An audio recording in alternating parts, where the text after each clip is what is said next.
ito ay rated SPG. Striktong patnubay at gabay ng magulang ang kailangan. Maaaring may masiselang tema, lengguwahe, karahasan, sexual, horror o droga na hindi angkop sa mga bata. Matapos ngang makumbinsi ni Mamita si Darius ay agad nga nitong hinanap si Apo Berta. Nang makita niya nga ito ay walang kaalam-alam itong Peking Lucy na nag-uusap na pala silang dalawa. Masinsinan nga ang kanilang usapan at sinabi nga ni Apo Berta sa kanya na kung may napapansin siya sa kanyang asawa, iyon ay dahil ang babaeng kanyang kasama sa bahay ay hindi naman talaga niya totoong asawa.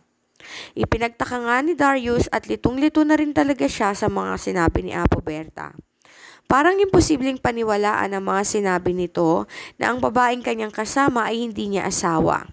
Sinabi ni Apo Berta na ang kaluluwa ni Farah ang nasa katawan ni Lucy kung kaya naman hindi niya maramdaman ang pag-uugali ng kanyang pinakamamahal na asawa sa katawan mismo ni Lucy. Noong una nga ay pinagtataka pa ni Darius, subalit si Apo Berta misma nagsabi sa kanya na kung ano man ang kanyang naoobserbahan kay Lucy, iyon ay dahil iba na nga at nagsasabi nga siya ng totoo tungkol sa astral projection.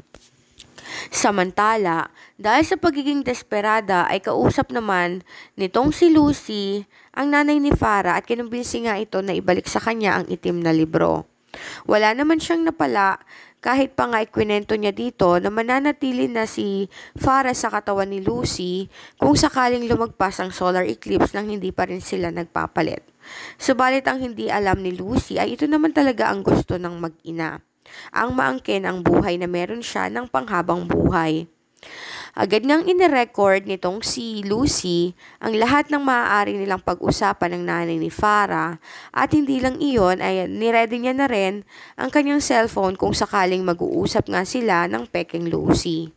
Umuwi nga siya sa bahay ni Mamita at sinugod naman siya doon ng Peking Lucy. Sinabi nito na wala na siyang magagawa dahil naangkin niya na ang buhay nito at kahit kailan ay hindi na siya makakabalik pa sa kanyang pamilya na si Darius at Chen.